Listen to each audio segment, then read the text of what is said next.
گشتە و مروواریانەی ڕۆژانێک بەگەرنی نیشتیمانەوە بوون و غوربەت دای بڕیون لەم بەرنمەیەدا کۆیان دەکەینەوە دەیانکەینەوە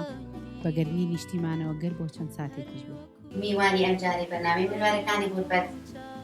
کێ بفەرمون. گەنجێکی کوردە لە ڕۆژهەڵاتەوە وەک خۆرێک پرشنگی داوەتەوە، ئەویش کاوە شێخە.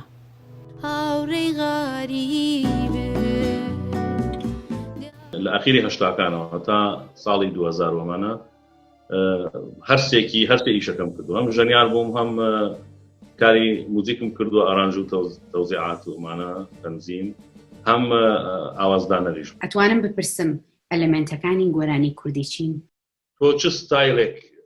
ستایلێکت هەیە؟ بڵێن سونەتیە، ئارابسکە، نازانم کوردیە، فولکلۆرە، چییە؟ یا لە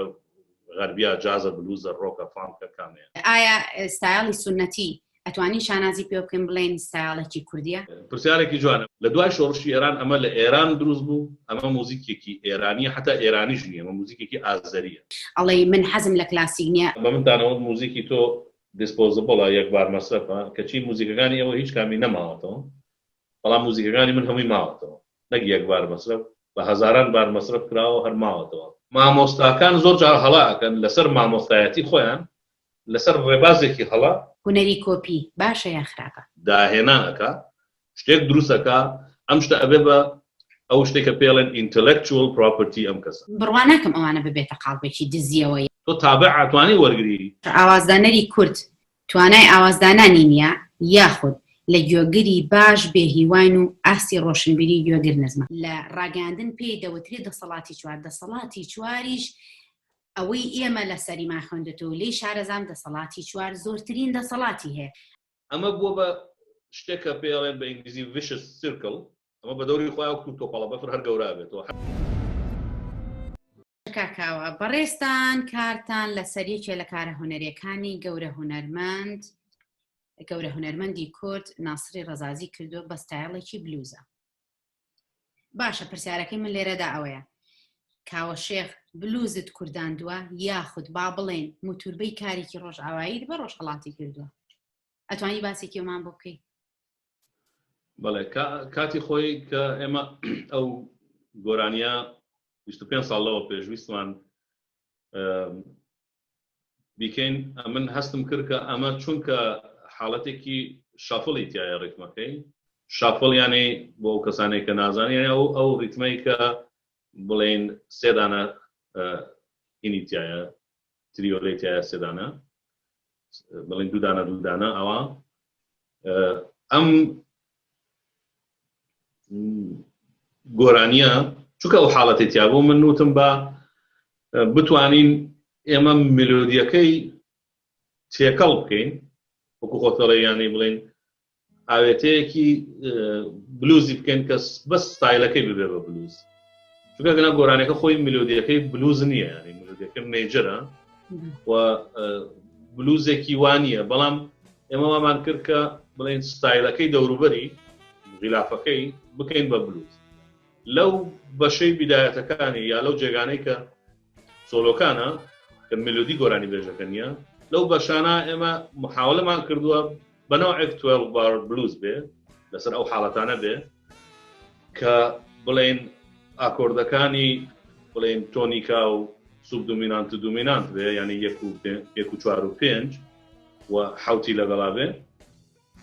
کە بەو شێوەیە بڕوە. هەرچەند 12 بار بلوزیش خۆی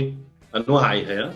هەمووی وەکو یەک نییە، بەڵام تەنیا شتێکی مشتەرەکیانەوەیە کە 12 بارە و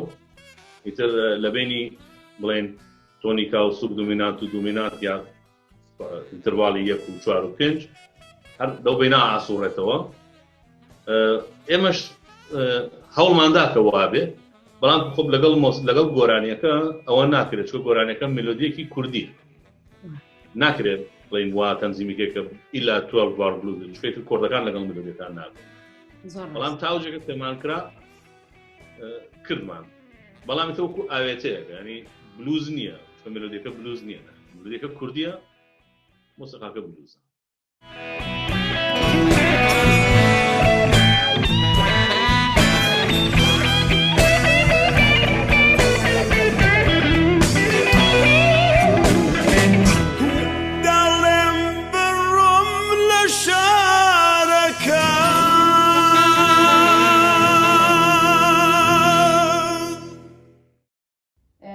بەڕێزانی کە پێیان خۆشە لە بوارەکەدا کار بکەن با بە چاوڕوونیەک بدەین زیاتر بۆی تێبگەن بێگومان ئێمە ئامانجمان لەوەیە کە ئەم بەرنامانە دەکەین هەموو جارێ پێم خۆشە ئێمە زانیاری لەگە خۆمانە بەخشینەوە و ئەو کەسانی کە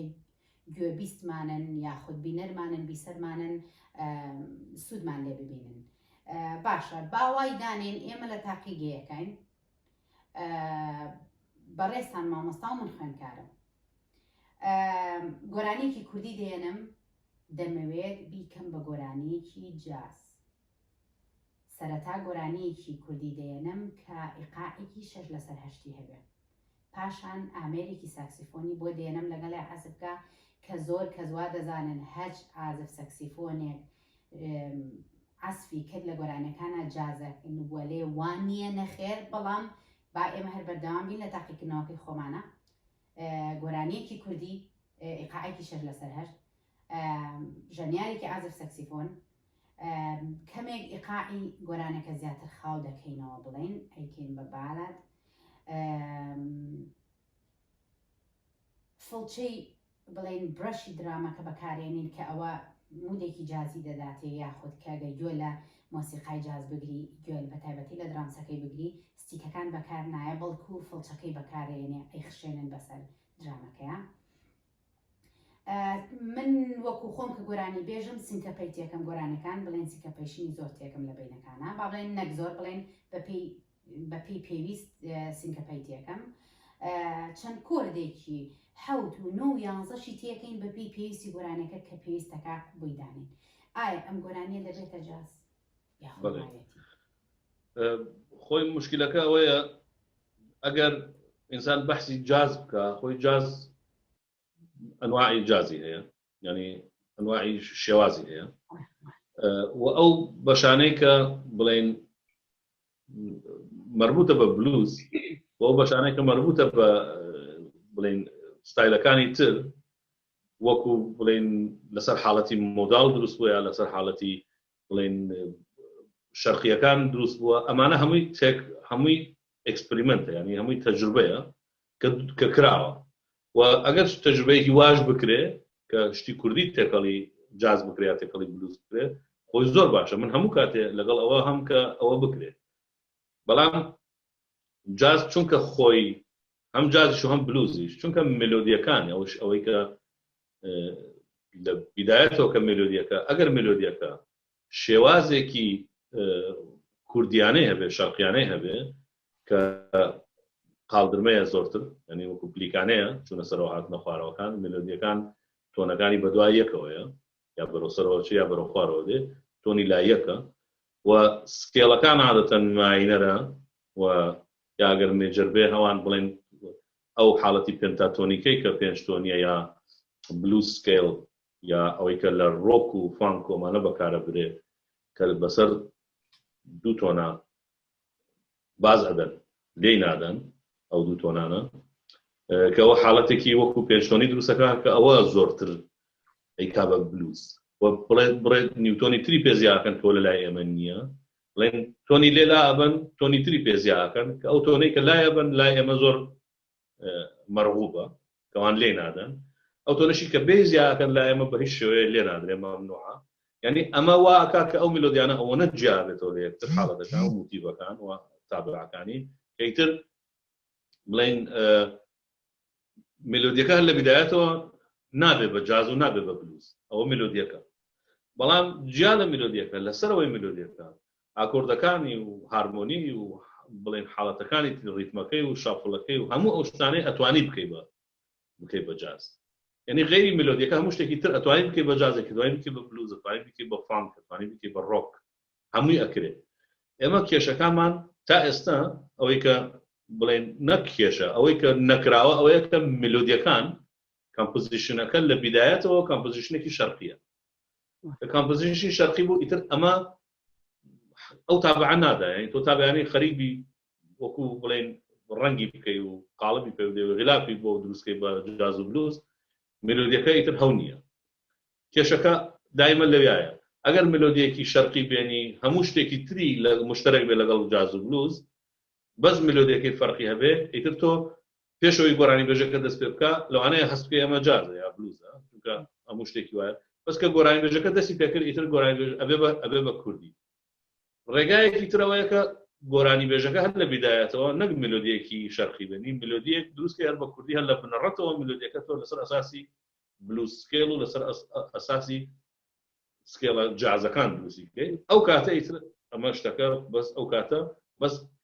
وشەکان کوردی باقی شتەکانی تری هەمووی جازە یا بلوزە ئەوە شەکرێت بەڵام لە هەموو حاڵەتەکانیان ئەمانە ئەچێتە خاڵبی فیوژنەوە ناچێتە خاڵبی جازی چکە جاز شتێکە کە ئەسڵەکەی ئەمریکیە و ئەگەر لێ بدرێت لە جێگایەکتر بە شێوەیەکی تر ئیتر هەموویە بێ بە تێکەڵا هەمووی بێ ئەکسپریمەنت یانی تەجروبە بێگومانەوەش زیرەکی ئەو میلەتانە خۆیانن من لە مێژەوە پرسیارێکم کردووە لە سۆشەل میدیا بڵاوم کردووە لە زۆرێک لە هونەرمەندانە پرسم ئایا پێناسەی گۆرانی کوردی چییە؟ بەڕاستی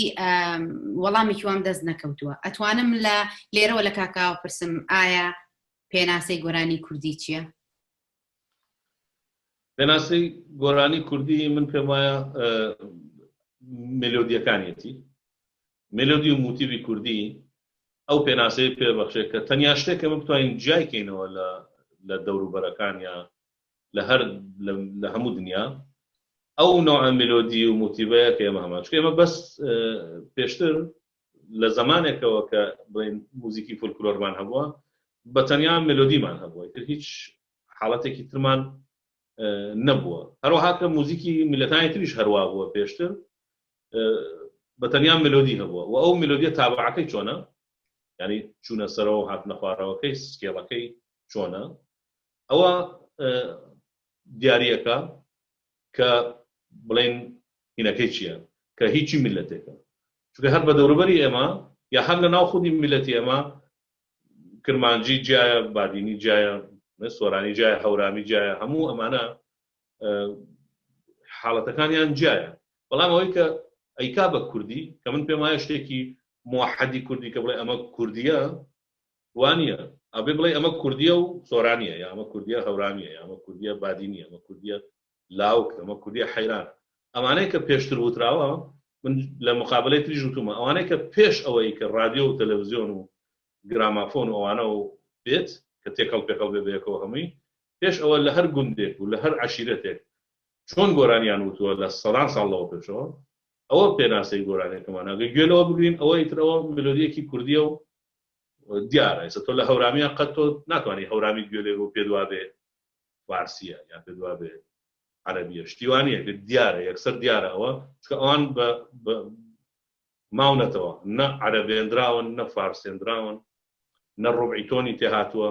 ئەو ڕوبع تۆنە عەرەبیە یا فارسیە ئەوانەی تێنە هاتووە ئێستا شەبینی هەر مێلۆدیەکی هەورامی هەر کەسێ بێوێت لێ بدا چونکە ئێمە دەست و پەنجەمان هەمووی بەتایبەت عەرەبێنراوە ڕوبع تۆنەکانمان ئەبینی مێلۆدی هەورامیەکان ناتوانن دەربێن کەس پێی لێ نادرێت چونکە ئەوان ئەسڵ مایکرۆتۆنەڵە مایکرۆتۆنی هەیە کە لەناو هیچ سکێڵێکی هیچ مەقامێکی عەرەبی و تورکی و فارسی و هەم دەوروبەر حتا لەناو سۆرانیشان نییە ئەبێ ئەمە پێما بێ کوردی ئەسڵەکەیە کە مایکرۆتۆنەڵە یعنی ڕوبع تۆنەکانی ڕوبع نییە تۆنی ترە ئێمە هێشتا نازانین ناویشمان بۆ دانەناوە ئەمە پێما بێ پێناسەی گۆرانی کوردی ئەو گۆرانیەیە کە تۆ بتوانیت سکێڵێکی بۆ دانێکەوە سکێڵە لە دەوروبەرمانان نییە من پێما بێەوە ئیشێکی زۆر گرنگە بیکەین بۆ کە پێناسەی موزیکی کوردی جاکەینەوە لە هەموو دەوروبەرەکان کابێ ئەتوانین بڵێن مۆسیقا و گۆرانی هەورامی مۆسیقا یاخود ستایڵێکی کوردیە کورد پێویستە شانازی پێ بکە نەکا سونەتی و چی و چی و چی بەڵێ ئەلبەت هەورامی مۆسیقای زۆر نییە هەورامی گۆرانی هەیە زۆرتر گۆرانی و لایلایەی هەورامی بەتایبەت کەمتر چووەتە سەر ئەو ڕوبع عەرەبیە یا ئەو ڕوبع فارسیە یا ئەو تورکیە نەچووەتە سەر ئەوانە چونکە کە تۆ وا بیڵێ ئەگە بۆ ڕوبع فارسیە بیڵێ ئەوەتە کەسانێ هەیە کە گۆرانی هەورامیەکە بە ڕوبعی عەرەبی ئەڵێن ینی بە سکێڵی عەرەبی ئەیڵێن یا بە سکێڵی فارسی ئەڵێن تێکی دەن ینی ئاوتەنتیسیتیەکەی ئەسڵی بوونی شتەکە تێکەدەن ئیتر ئەو کاتە هەورامی نایەتە گوێ دەبینی ئەمە کەسە نایزانێ بیڵێ ئەبینی یەکسەر نایزانێ بیڵێ ئەگە بتەوێت هەورامی بڵێ ئەبێ کەسێک بێ کە هیچ پڵوشنێک هیچ هینێک نهاتوێتە ناو مێشکەوە لەلایەن سکێڵە عەرەبی و فارسی ئەمانەوە بتوانێت ئەو سکێڵە مایکرۆتۆنەڵەی کە هی هەورانیە کە سکێڵێکی تایبەتە هیچ ناوێکی نییە سکێڵێکی تایبەتە لە مناڵیەوە چۆتە گوێی بە گوێ ئێڵێەوە بە گوێ تیکرارێکاتەوە ئەوە ئەسڵەکەیە اینجا ئەوە وەکو شتێکیش کە من هەستم پێ کردەوە زۆر نزیکە لە موزیکی بلوزە ئەسڵیەکە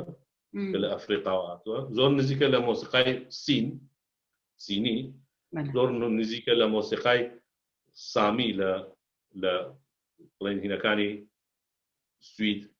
ئەوانەی لەسەرەوەن لە سوید تقریبا مۆریتانیا ئەوانش جاری وایە کە گویان لێ بگری زۆر بلوزیە کە گۆرانی هەنێ گۆرانەکانە کە ئێڵێن ئەبینیت و گوێ لە هەورامی پێنتاتۆنیکە زۆر جێگای پێنتاتۆنیکە پێنجتۆنیە هەورامی زۆر لەو مایکرۆتۆنەکانی لە هی ئەو لای هیندستان بەرەو سین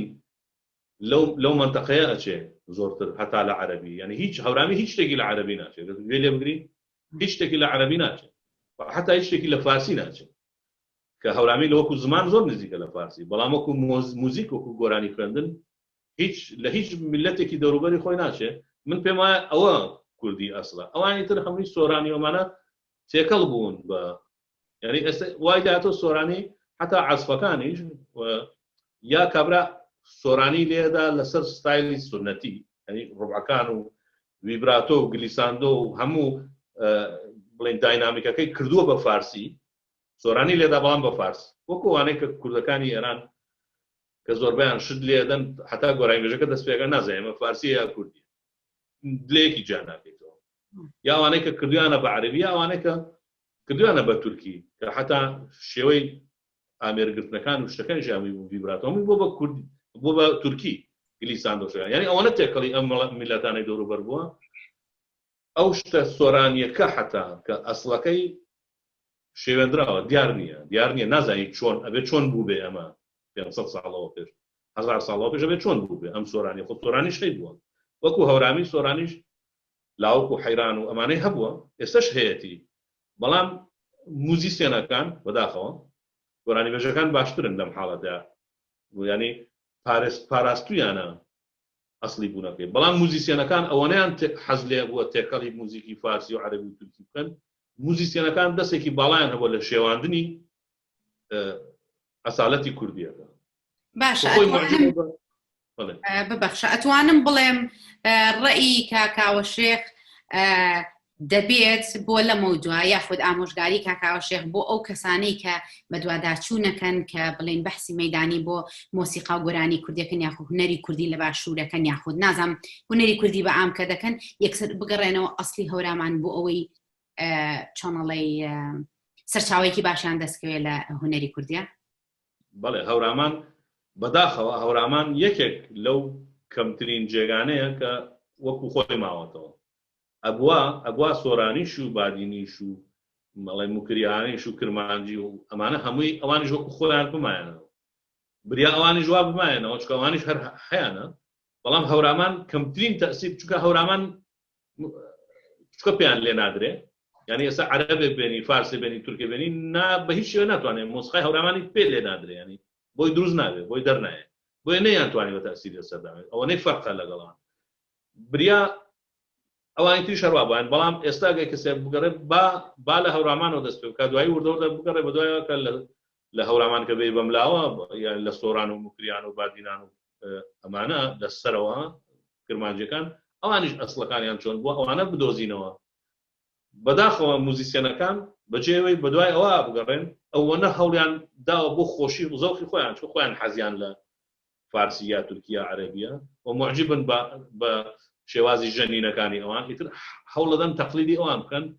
لەم هەوڵدانەی ئەوانە موزیکی کوردی زەرەرێکی زۆر گەورەکە لەسەر دەستی موزیسیەنەکان موزیکی کوردی فارسێنراوە عەرەبێنراوە تورکێنراوە زۆر بەخراپی وا شێوێنراوە کە ئەسڵ تۆ ناتوانیت جای بکەیتەوە سبەینێ من خەمی ئەوەمە سبەینێ منداڵی من بچێتە جێگایە لە بەرامبەر فارسێکە لە بەرامبەر عەرەبێکە لە بەرامبەر تورکێکە بڵێ ئەمە موزیکی ئێمەیە مۆسیقایەک دابنێ یا ڤیددیۆیەک دابنێ یا یوتیوبێک دابنێ بڵێ ئەمە موزیکی ئێمەیە ئەگەر فارسەکە یا تورکەکە یا عەرەبەکە پێیوت وتی کاکە ئەمە موزیکی ئێمەیە هی تۆ نییە ئەمە هی ئێمەیە دەوەتە تۆ بە تورکی لێدی بە تورکی ئاسبەکەی ئەوەتە تۆ بە عەرەبی ئاسبەکەی تۆ بە سونەتی ئێرانی ئاسبەکەی ئەگەر بڵێ ئەمە هی ئێمەیە و هی ئێوە نییە منداڵی منە بێ شەرم لە خۆی بکاتەوە یعنی وای لێ دێت شەرم لە خۆی بکاتەوە ئەبینێ کە هیچ شتێکمان نییە کە تایبەت بە خۆمان بێ موزیسیەنەکان ئەوەنە شێواندویانە زۆر کارێکی هەڵیان کردووە لە 20 ساڵ 25 ساڵی ڕابردوو لە 30 ساڵی ڕابردووە موزیسیەنەکان دەستی باڵیان هەبوو ئەو گۆرانی بێژانش کە تەسلیمی ئەو موزیسیەنانە بوون کە بچن تەوزیعات و تەنزیم لە ئیستانبول و لە تاران و لە قاهرەوەمانە بکەن ئەوانەش دەستی باڵیان هەبووە لە شێواندنی موزیک پرسیارێک لە یوتیوبەوە بە ڕێزێک پرسیارێکی کردووە بەڕاستی لە بێگومان لەسەر بەرنامەکەی ترمان کە لەگەڵ بەڕێستا سازمداد بوو بە ناوی دەروون ئیسماعیل دەڵێ دوای سپاس و دەستخۆشی بۆ بەڕێستان و بۆ ئەو بەرنامەیە کە پڕزانیاریە دەڵێ سەرسامم بەوەی کە بۆ دەبێ کورستایڵی غەرب وەرگێ ئێمە ناتوانین ستایڵی خۆمان دابنین ئایا هەر شتێ غەرب کردی یانی باش و سەرکەوتوو دەبێ پێشەنگی داهێنان بن یعنی ڕاستەکە لەوێ یعنی منیش جاری وایە و پرسیارانم لا دروستە بێ ئێمە هەر قاڵبی سەمفۆنیا هەر لە غەربەوە وەرمان گرتووە جازێنی هەر لە غەربەوە وەریێنین پۆپە هەر لەوە غەربەوە ئەیهێنین باشە کورچی هەیە بۆ هەر دەبێ ئێمە کۆپی بکەین و هێشتا پراودیشین پێوەی بەڵێ من پێم وایە ئەگەر قەرار بێ شتێک وەرگرین کە هەر ئەبێ وەریگرین بەتایبەت بۆ تەوزیعات ینی بۆ تەنزیم ئەرێنجمنت هەر ئەبێ وەریگرین چونکە ئێمە خۆمان نیمانە ئێمە خۆمان ئەرێنجمنتمان قەت نەبووە ینی تەوزیعاتی موسیقیمان قەت نەبووە چونکە ئێمە دائیما یا گۆرانی بێژێک بە تەنیا گۆرانی وتووە یا ئەوەیە کە گۆرانی بێژێک لەگەڵ ئامێرێکی مۆسیقا گۆرانی وتووە ئیتر پێویستی بە تەوزیعات نەبەرەوە بە نۆرە ئەم وتوێتی ئەویش بۆی سندۆتەوە نیە آخر ئەی چی دڵ ئێستا کاکاگیان ببوورە با لێرە ڕاتگرم ببەخشە من دەرچی پەیمانگای هونەرە جوانەکانم تەبعاً لە دوای ڕاپەڕین زۆرێک ساڵانە کە فیستیڤالمانەکرد لە زۆرێک کۆڕاڵ و گۆرانی ئەو شتانە بەشدار بووم کە بەشی شێرم هەبووە لەوانەیە بەڕاستی مامۆستا بەڕێزەکان خۆیان ئاوازیان دادەنا خۆیان تەوزیعاتیانە کرد تەبعاً سکۆری گەورەیان هەبوو بۆ هەموو فرقەی مۆسیقا بۆ معنی بۆ ئەمانە ئەڵێ چی ئەوانە دانراوی خۆیانن بەڵێ بەڵام ستایلەکە تابعەکەی خۆیان نییە تابعەکە کوردی نییە تۆ تەماشای تەوزیعات بکەی کە بوو بە 3-4 کەس و 10 کەس و 20 کەس و 50 کەس ئیتر ئەبێ بنووسرێتەوە ئەبێ تەوزیعات بکرێوانە ئەبێ ئەرێنجمنت بکرێت بنووسرێتەوە ئەم نووسراوانە کە تەماشایەکەی هەمووی بە هەمومانەوە بە منیش 200 دانە گۆرانیم تەوزیعات کردووە من هەموویم تقریباً لە غەربیەوە وەرگرتووە مامۆستاکانی تریش یا لە کلاسیک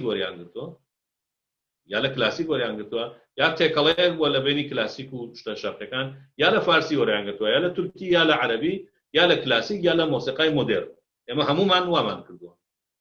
هەموو کوردەکان کە تەوزیعات بەحسی مێلۆدی ناکەم بەحسی تەوزیعات دەکەم تەنزیم بڵێن ئەرێنجمنت بۆ ئۆرکێسترا دائیما چونکە خۆمان نەمان بووە لەوانە وەرمان گرتووە من لەگەڵ ئەوە هەم کە وەری بگرین بەڵام من ئەڵێم ئێمە کە وەری دەگرین با لە غەربی وەریگرین چونکە غەربی یەک باشی هەیە ئەوی شەوەیە کە بۆ بە جیهانی یعنی موزیکی غەربی بەتایبەت بلوز و جاز و فانک و ڕۆک و ئەمانە پۆپ بۆ بە موزیکێکی جیهانی سەرکەوتنی بەدەستهێناوە لەوە کە هەموو دنیا داگیر بکە ئەمە شتێکی باشە کە شتێکی باشە ئێمە لەوە کەڵگۆرگرین بۆ دەوڵەمەندکردنی مێلۆدیەکانی خۆمان چونکە مێلۆدیەکانمان هەیە بەڵام بۆی کە تەوزیعات بکەی تەنزیم بکەی بە دەوری ئەم موزیکا لە موزیکی غەربی بەتایبەت مۆدێرنی غەربی کلاسیکیش خە زۆر باشە لەوە کەڵگۆرگرین کە نەجاحەتی هێناوە لەوە کە بێ بە جیهانی موزیکێکی علمیە هەم کلاسیکەکەی هەم جازەکەی و بلوزەکەی و هەمووی علمیە یعنی شتێکی زانستیە لەوە کەڵگۆرگرین باشترە بۆ دەوڵەمەندکردنی مۆسیقاکەمان تا ئەوەی کە منەوە هەموو جارێ وتووە زۆر کەسیش پێیان ناخۆشە بەڵام ئیتر من مەجبورم بڵێم ئێمە بۆ کەڵگۆرگرین لە موزیکی فارسی یا عەرەبی یا تورکی چونکە ئەوان خۆیان موزیکەکان شەرقیە و موزیکی ئێمە نییە ئەم کەڵبوەرگرتنە لە موزیکی فارسی و تورکی و عەرەبی خراپەکەی ئەوەیە ئەم پیورەتی ئەم بڵێن نازانم بە کوردی چی پێڵێن ئەوەی کە ئەسیل ببێنێتەوە موزیکی پاراستنی موزیکی ڕەسەنایەتی موزیکەکەمان خراپەکە چونکە زۆر نزیکن لە یەکتر مثلا ملۆدیەکی فارسی و کوردی زۆر نزیکن لە یەکتر ملۆدیەکی فارسی و سۆرانی زۆر نزیکە لە یەکتر کە نزیکە لە یەکتر کە تۆ بچی تەوزیعاتەکەش هەر بە فارسی بکەی ئیتر زۆر زوو تەسلیمی فارسیەکە ینی ئەبێ بە فارسی زۆر بە ئاسانی ئەبێ بە فارسی بەڵام ئەگەر سۆرانێک بێنی لەگەڵ بلوزابیکەی زۆر ڕابێ بە بلوز ئیتر ئەمە دیارەکە تۆ کەڵکت وەرگرتووە لەوە یا هەر یا بیکەی بە مۆدرن بەڵام ئالوودەکردنی موزیکی کوردی ڕەسەنایەتی نەهێشتنی موزیکی کوردی بە موزیکی دەوروبەر کە ئەوانە بە هەموو شێوەیەکی تریش هەوڵەدەن کە ناسنامەی نیشتیمانی ئێمە زەعیفکەن ئەمە کارێکی هەڵەیە هەمووشمان بەڵام کەڵکمان وەرگرتووە چونکە ئێمە تەوزیعاتمان نەبووە ملۆدیمان هەبووە گۆرانیمان هەبووە تەوزیعاتمان نەبووە مەجبوور هەر لە زمانی سەی عەلی ئەزغەر و کاوێ ساغا و عەلی مەردان و حەسەن زیرەک و ماملێ و هەموو ئەمانە ئەبینی گوێ لە مۆسیقاکان هی میلەتێکی ترە موزیکەکان هی میلەتێکی ترە یا تارێکی ئازەریە لێدا یا عەرەبیە فرقەی بەغایە عەرەبی لێدەن تا تەوفیق فەقیرە گۆرانی کەسومی بۆ لێدەن دوای ئەو مەقامەوەی یعنی هەر وانە یعنی شتەکان شێوێنراوە بەڵام ئێمە خۆشمان دەستمان هەبووە موزیسیەنەکان خۆشیان دەستمان زۆر هەبووە لەواکە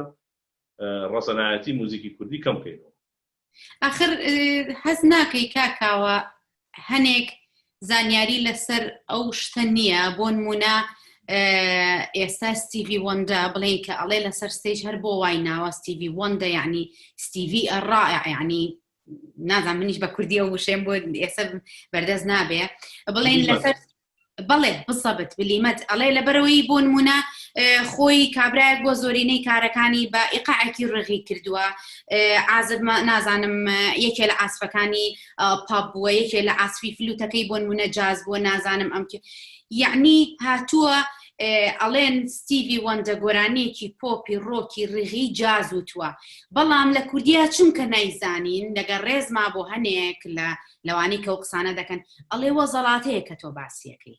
بەڕاستی ئێمە هەنێ جار لە نەزانی خۆمانەوە بڵێن یاخود چۆنەڵی زانیاریمان لەسەر ئەو شتە نییە یەکسەر وەسفێکی وای دەدەینێ لەبەر چاوی خەڵکی ئەخێن بەڕاستی بەڵام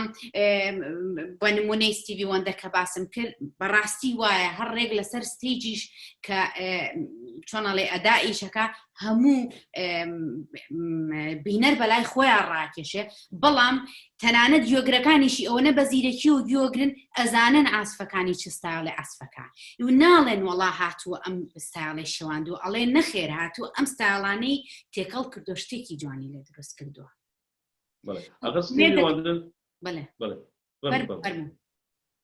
ستیڤی واندر ئەو ستایلانە کە تێکەڵی کردووە ئەنواعی ستایلی بڵێن زانستی موزیکن کە سەرچاوەکەیان لە بلوزەوە دێت هەمویان تقریبان ئەو ستایلانە سەرچاوەکەیان بلوزە و موزیکی فولکلۆری ناوچەیەک نییە کە بێنێت تێکەڵی کابێتەوە هەمویان موزیکی زانستین سەرچاوەکەشیان یەکێکە بەڵام تێکەڵکردنی موزیکی فولکلۆر ئێستا کە ستیڤی واندر بێت موزیکی بڵێن بەریتانی لەگەڵ موزیکی فولکلۆری فەڕەنسی لەگەڵ ئەوروپای شەرقی بێنێت تێکەڵیکە ئەوە وای لێ دێت یعنی ئەوە بەڵام ئەو ستایلی ئەوەی کە منیش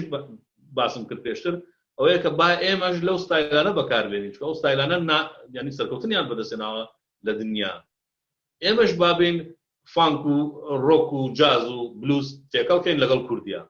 بەڵام تێکەڵکردنی کوردی لەگەڵ فارسی و عەرەبی و تۆزێ ئازەری و تۆزێ یۆنانی و ئەمە هەڵەیە یعنی ئەمە هەڵەیە چونکە ئەمە سەر لە ڕەسەنایەتی مۆزیکاکە تێکەدا بەڵام ئەوی تر کە ستیڤی واندەرێکە ستیڤی واندەر ئەوەی کە ئەو ئەیکا شتێکی زانستی و تێکەڵەیەکی زۆر زۆر جوانە کە منیشەکە بتوانم بیکەم زۆر حەزم لێ بیکەم و بۆ کوردی بکەین ئەمە چونکە ئەمە غەربیە غەربی سەرکەوتنی بدە ئەمە تاریخە یعنی ئەمە شتێک نییە بڵێ مناقەشە بێ من حەزم لە غەربیە ئیتر حەزی لە شەرقیە ئیتر ئەمە مناقەشەی بینی من و ئەو بڵێ من حەزم لەوەیە من بڵێ ئەمە شتێکە کە دیارە موزیکی ئەو موزیکانەی کە لە بلوزەوە سەرچاویان گرتووە بۆ بە موزیکی ئیمڕۆی غەربی موزیکی مۆدێرنی غەربی دنیای داگیر کردووە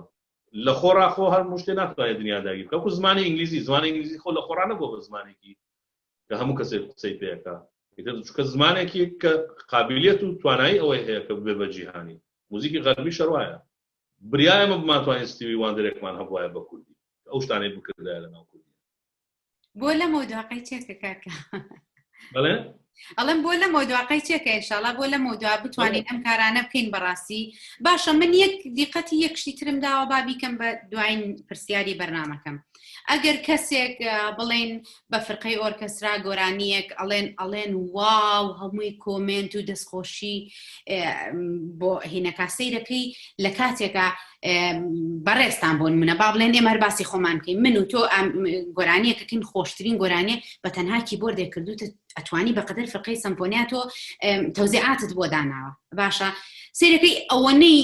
خەڵک دەستخۆشی پراودە بەو گۆرانیەوە کە بە فرقەیەکی ئۆرکەسترالی کراوە پراود نیە بۆ گۆرانی من و تۆ کە کردومانەکە بە تەنها کیبۆردێکە. ئێخو ئەوەی ئێمەش کردومانە هەر بە کیبۆردێکی غەربی ئێمە بەکارێنین ئەوەی ئێمەش کردوتی بە هەمان شت بۆ ئەم دوو نازانم ئەم دوو ڕایە ئەڵێی چی؟